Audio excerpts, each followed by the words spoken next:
let's open up Colossians 3. We're in this book of Colossians. The book of Colossians is just a book that was written to a church in the city of Colossus in the first century AD by a guy named Paul, who loved these people very, very much.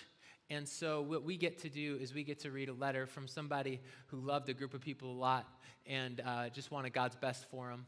And we kind of get to see into what that relationship was like and hopefully glean a little bit about what's true about the way to live, what's true about being human, what's true about the way of Jesus. And so we're in our fourth week here. We'll be finishing up next week. Next week, Holly is going to be preaching as she's kind of shutting this down.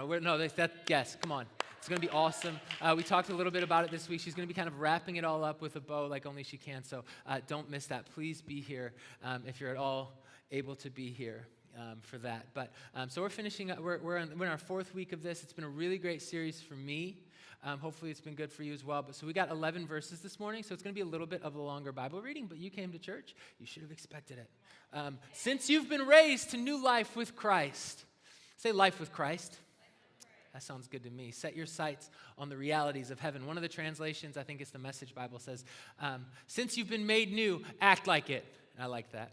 So we titled our message this week, Act Like It. That should be good. Anyway, so set your sights on the realities of heaven where Christ sits in the place of honor at God's right hand. Think about the things of heaven, not the things of earth. For you died to this life, and your real life is hidden with Christ in God. This is all so good. I wish I could preach all of this. I can't preach all of it. I'm not going to try. For you died to this life, and your real life is hidden with Christ in God. Verse 4 says, and when Christ, who is your life, is revealed to the whole world, you will share in all of his glory. Let's go all the way through 11 here. So put to death the sinful, earthly things lurking within you. This imagery is super interesting, isn't it? These dead things, sinful, earthly things like lurking inside of us who have nothing to do with sexual immorality, impurity, lust, evil desires. Don't be greedy, for a greedy person is an idolater, worshiping the things of this world. Because of these sins, the anger of God is coming. That's heavy, right? Verse 7, you used to do these things when your life was still part of this world. But now is the time to get rid of anger, rage, malicious behavior, slander, and dirty language. Don't lie to each other, for you've stripped off your old sinful nature and all its wicked deeds. Put on your new nature and be renewed as you learn to know your Creator and become like him. And verse 11 kind of pulls all this together. It says, in this new life, it doesn't matter if you're a Jew or a Gentile, circumcised or uncircumcised, barbaric, uncivilized, slave or free. Christ is all that matters, and he lives in all of us. Would you guys pray with me this morning? God, we love you so much. We're so thankful for your life. You're so thankful for your presence, your power. Thankful for your word. Thankful for the truth of what we're about to read. Can't wait to leave here different, looking a little bit more like you. In Jesus' name, amen. Amen. Up until a little over 6 months ago, I was a very, very good parent. I had all of the answers. I was really good. So if a baby was crying, I knew exactly what to do, and I was really good at parenting up until about just a little over 6 months ago. For those of you that don't know, Leo just turned 6 months, and so I knew exactly how to do everything that you had to do in parenting until I became a parent, and so. There's been a lot of things that I've learned along the road, and it's been really good. I've grown a ton, I think, in ways that I didn't really expect. First, probably foremost, is I have I'm going to say what I want to say is low-level anxiety when it comes to touching things that are lotiony or creams or maybe the consistency of anything that would come out of your baby's mouth. Or the other side, all just those kind of, there's I want to say like low-level anxiety, but like really, it's kind of intense. But guys, you're going to be so proud of me. You're going to be so proud. I was, a little over a month ago, it was my turn to give Leo a bath, and I'd never given him a bath yet, and he just like loves baths. So he we get the water nice and warm, you sit him in there, and if he's like he could be having like the craziest freak out, or he could just be like really tired, ready for bed, or whatever, and when you just put him in there, he just kind of like melts into the water, kind of like kicks around a little bit, blows like, just like does weird baby things, and he just like loves it. And so I'm like, I need to get in on this, as long as it's like, it seems like fairly simple. So I do the bath thing, I do it really well, and Christina's like in the other room, and she's busy, and I'm like, okay, so what do I do? What do I do now? She's like, dry him off. I'm like, good plan. So like, he's got this like towel with like a hood on it and little fox ears, and he's just the cutest. And so we get him all dried off. I'm like getting ready to put his clothes on, and Christina says from the other room, and my heart sinks. She says, make sure to put some lotion on. Like on the baby? Yeah, it's right there. It's next to his. I'm like, I'll wait for you.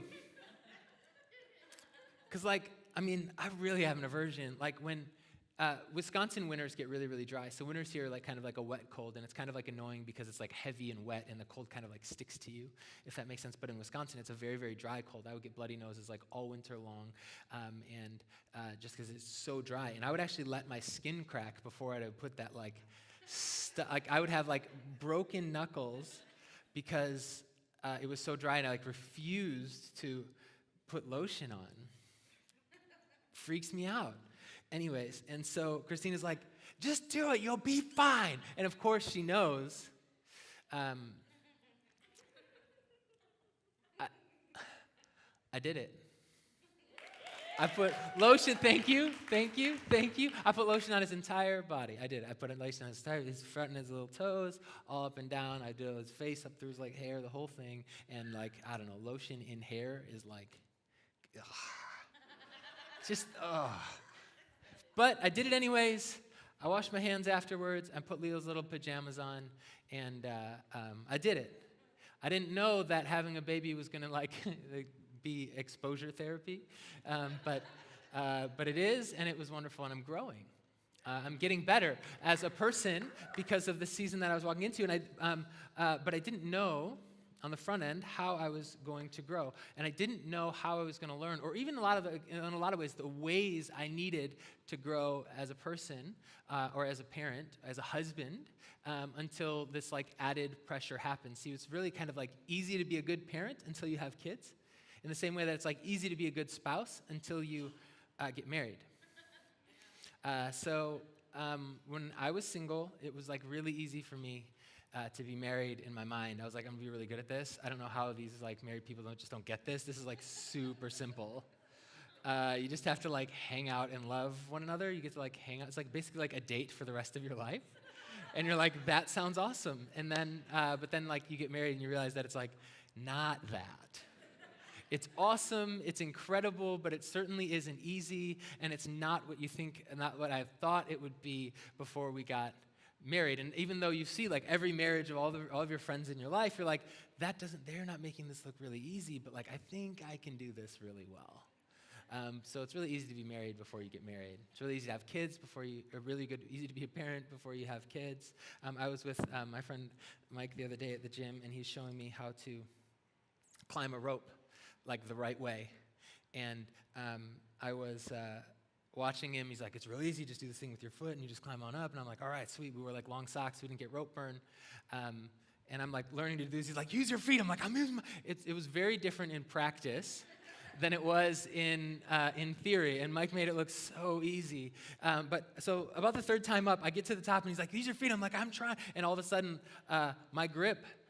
We'd done some pull-up exercises earlier and all sorts of stuff. My grip, I was at the top, and all of a sudden it started to go, and I was like, I just let go and let God. You know what I mean? Jesus, take the wheel. And I survived. I didn't hurt myself, but I also didn't climb the rope again. It was way easier to climb the rope when Mike was doing it than when I was doing it. It's a lot of ways of saying sometimes there's things that you have to do to learn. There's a lot of things that work out in theory very differently than they work out in reality. Christianity is one of those things. Following Jesus is one of those things. It's really easy to follow Jesus from the sidelines.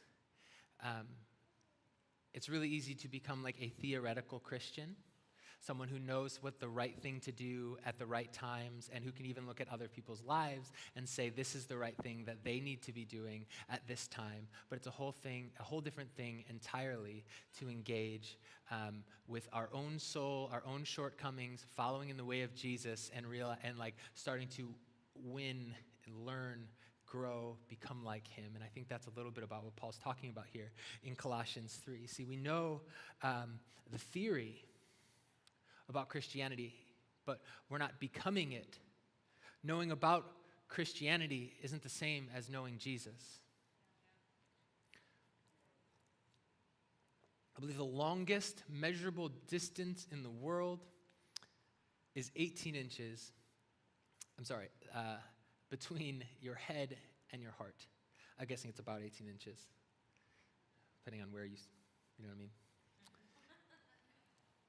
It's really easy to know a thing. It's really easy to know, like, hey, I would probably be more healthy if instead of holding grudges, I forgave everyone. It's really easy to know. Like, it's really easy to know what to do with a child that's crying. Well, he's either hungry, sleepy, or needs a diaper change. That's, like, true, but also, like, not true all at the same time. It's, like, way different in reality because, like, if you haven't slept for a really long time and, like, baby is still crying, but you've done all three of those things and you're like, but maybe it's just, like, overtired or whatever. It's just, like, it's way easier in theory than it is in practice. And the same thing would be true of our Christianity. Forgiveness, loving people that aren't like us, empathy. We should all try to be in another person's shoes until being in that other person's shoes is uncomfortable. Makes us think about ourselves in a new way. We don't want to do that then. It's harder to do it than to think about it. And I wonder how often we are becoming and building into theoretical Christians rather than people who are following the way of Jesus in reality. Paul says it's like this in our book Colossians here, verse 5. He says that it's like trying on new clothes. So he says, take off a couple times. He says, put on. So he says, take off these things that were part of your old life, these things that are like lurking and trying to get you. He says, take off that and put on something else. And I like this as a word picture because it doesn't deal direct. It's not a heart thing. It's external in a sense that, like, when we come to Jesus, our heart, our spirit, we're like made new. We are born again, is what Jesus says. And so we start as this old person, this old version of us, our flesh, and we come to Jesus and we are like born again. This is the picture of baptism, where the old man dies in the water and we're raised up together now with Christ in new life. And that happens in a very real, permanent, permanent maybe not, complete sense when we come to faith in Jesus. But how many of you have ever know that, like, we do believe in Jesus, we've been born again, but we don't always act like him. And so Paul is just saying it's action level stuff now. It's not in your spirit, it's not in your heart, it's external. So he's just saying, he's like comparing it to like the clothes that we wear. And what he's telling the Colossians here is that just doesn't fit you anymore. I remember Leo had some like jammies that I just loved when he was like 3 months old. And for longer than he should have still been wearing those jammies, I stuffed him into those jammies because I just loved them. And I think he looks cute with them on, whatever. And to the point where, like, in order to get like the zipper up, we kind of had to like bend his knees in a little bit, kind of like, and then he would like, they turned into like capris a little bit, and he looked like a little sausage, like I like stuffed too tight. It's so cute, even like it's so cute. Just like nibble on his like little calves.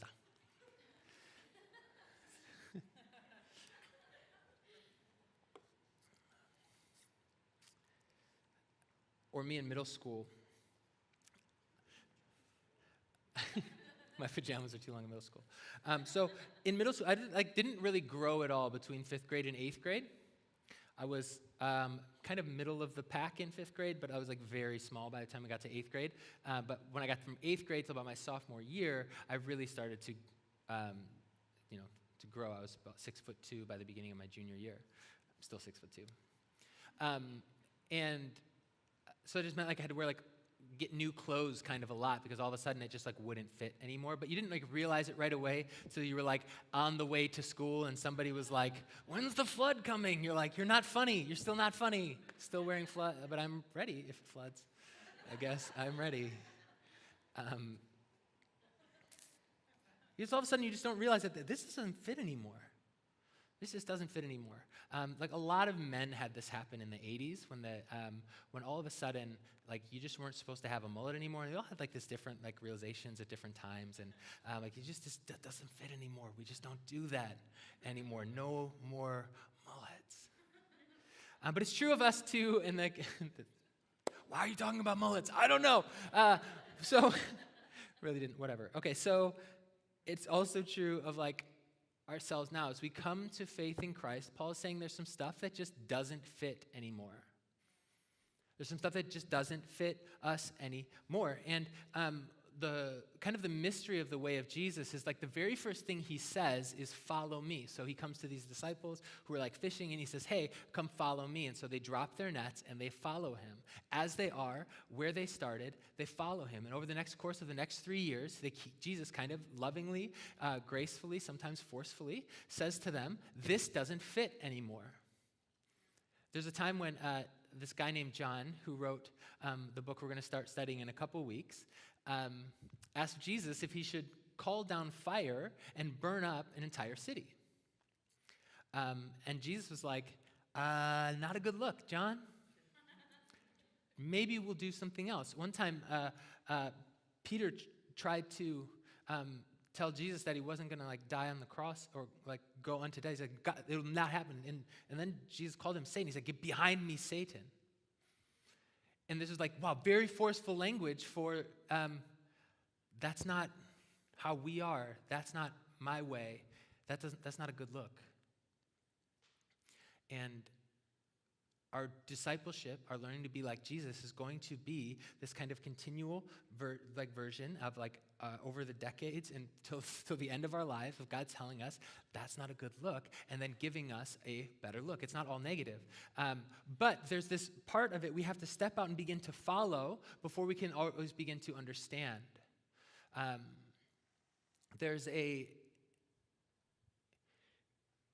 If we on the front end are trying to decide whether or not it's a good idea to follow Jesus, and or a good idea to listen to what he says and to do life the way that Jesus says maybe we should do life, if on the front end we're looking at that, trying to decide whether or not we think that's a good idea, we will always only be doing it in theory. It's called the Christian life because life is in the living. If we really want to understand and begin to walk in what it means to have this beautiful life that Jesus has given us, Jesus said that I came that they may have life and have it abundantly, life to the full. And if we want to walk in this beautiful, this full life, what it means to be fully, completely human, we're going to have to take some leaps of faith and begin to just live out what God is asking us to live out, even if we don't understand it. We learn it on the road. Life is in the living. We're not theoretically Christian. We're following the way of Jesus. I think we oftentimes try to decide on the front end whether or not we're going to follow God based on what we think it's going to look like or how we think it's going to feel, based on the merits of things we understand. But it's like trying to figure out how we're going to fight when we're married when we've never been married. It's trying to figure out how we're going to raise our kids when we don't have kids. And it's not a bad idea to think about. It's not good. It's a good idea to have a game plan. Just know that it's very different once we get in the game. I knew how to climb that rope. I was going to do it perfectly, and I almost died.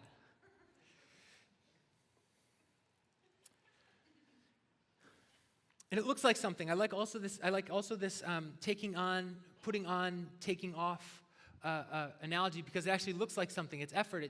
It looks like something on the outside.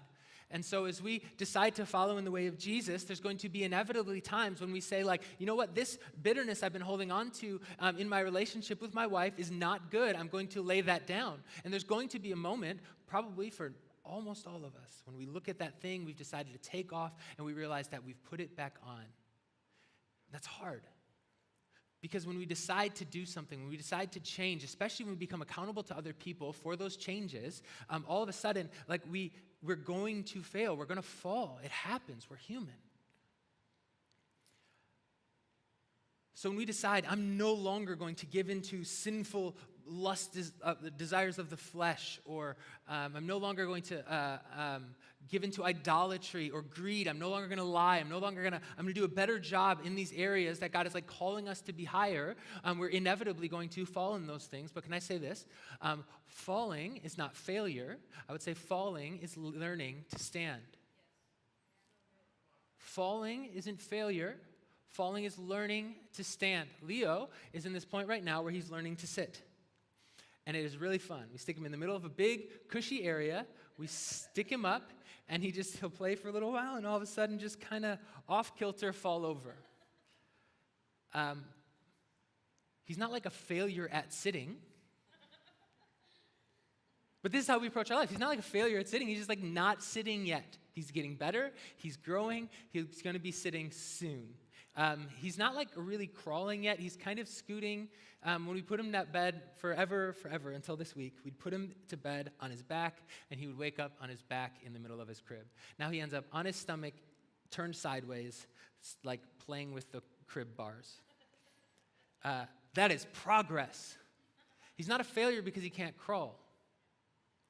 There's going to be a day when he like tries to stand up by himself, and he will get kind of up, and he will fall over. And it'll be painful. That's like falling over when you're sitting onto a bed is one thing. Like trying to stand up and then falling over onto the carpet on the ground is another thing. It's probably going to be painful. So there's pain in falling, but it's not fatal. It's not final. It's not failure. It's just learning to stand. And when he starts trying to walk, he will have figured out standing, and he's going to try to like move that forward, and it's not going to go well at the beginning. But every person that's here that learned to walk, there's people in this room that didn't learn to walk yet, they're very little.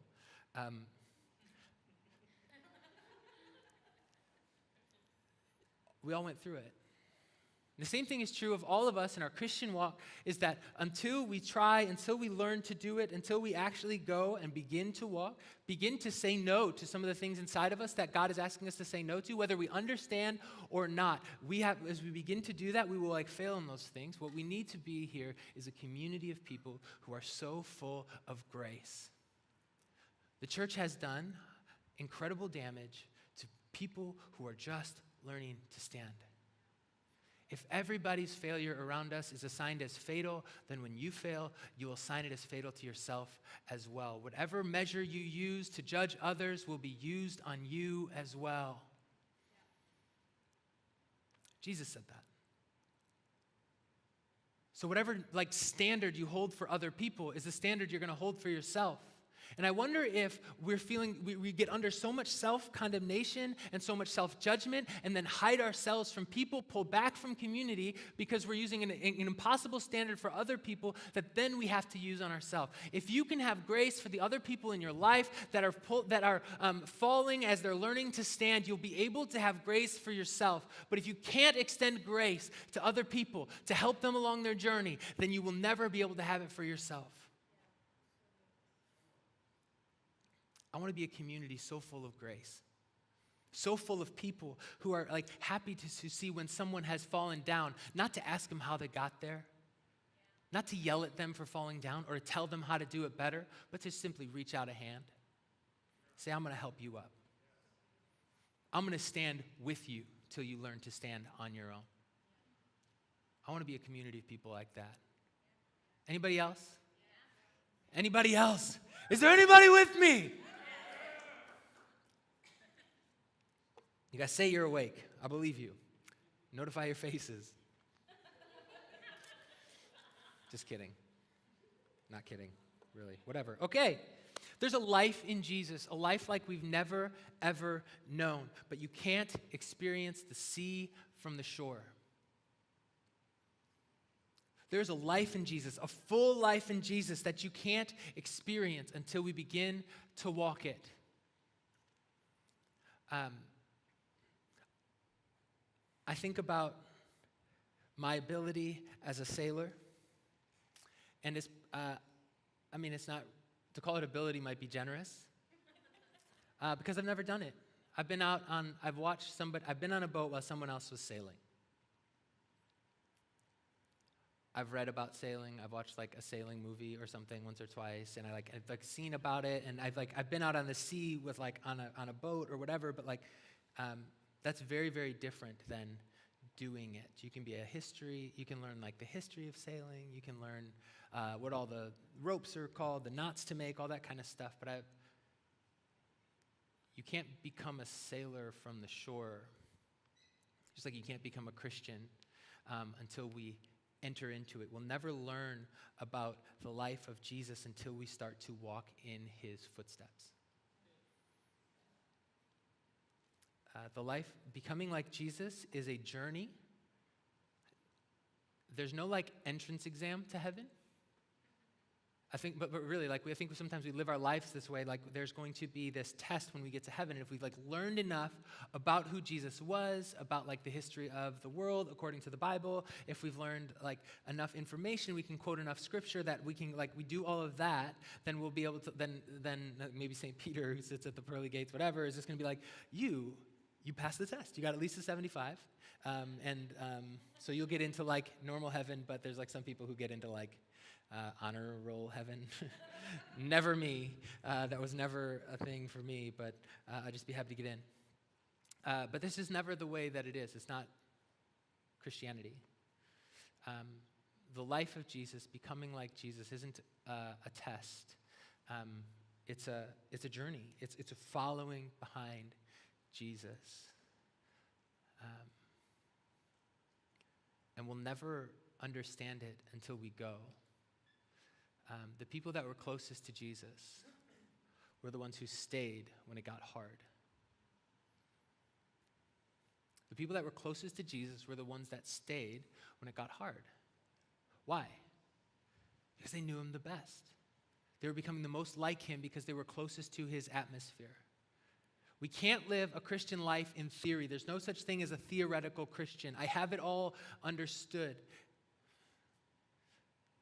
It's when we begin to engage it, begin to live it, begin to see the pain in the process, begin to see the joy in the process, that we begin to finally get the presence of God carried with us. This is where peace, joy, love, patience, kindness, long-suffering, these things that God has promised his people, we can begin to access these on the road, but we can never do it unless we begin to take the journey.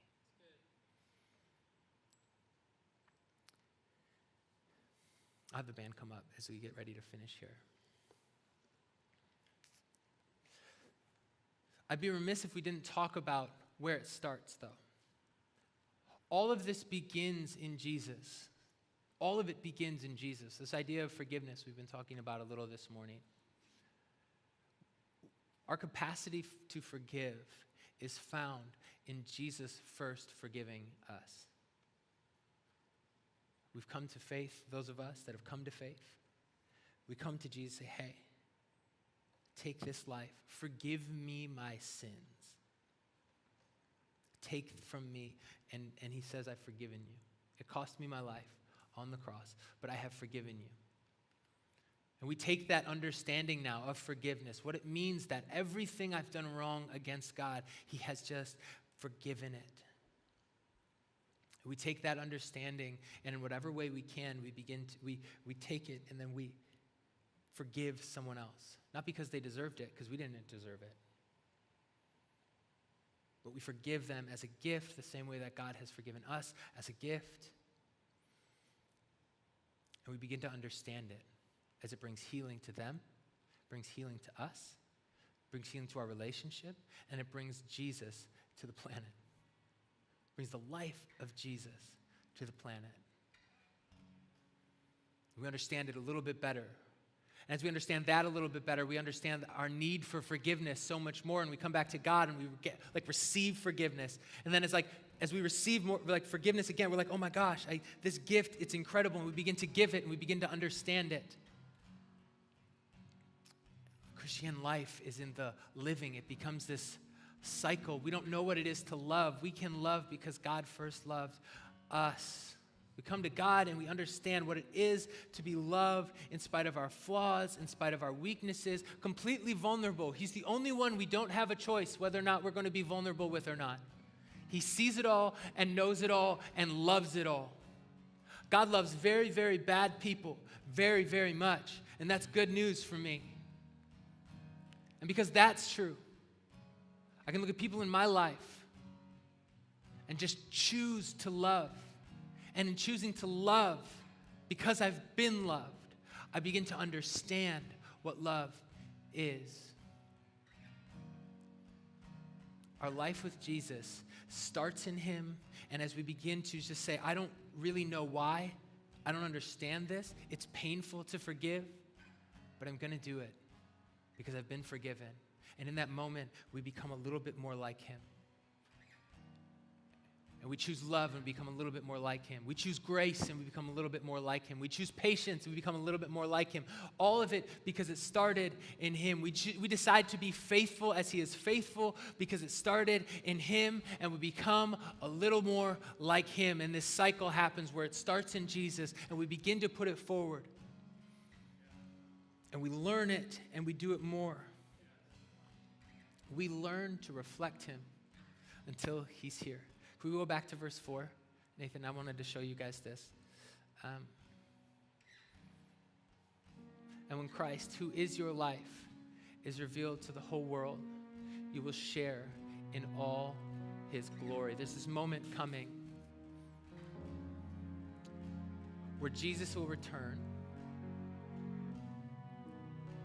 and everyone will see who he is. It's our responsibility that they would see him before he returns through our lives.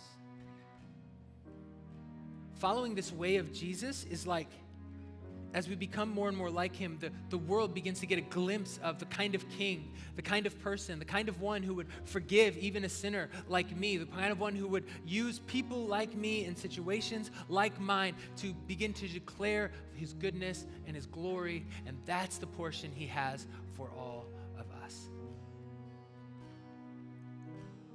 From enemies to sons, daughters, on the road. Would you stand with me?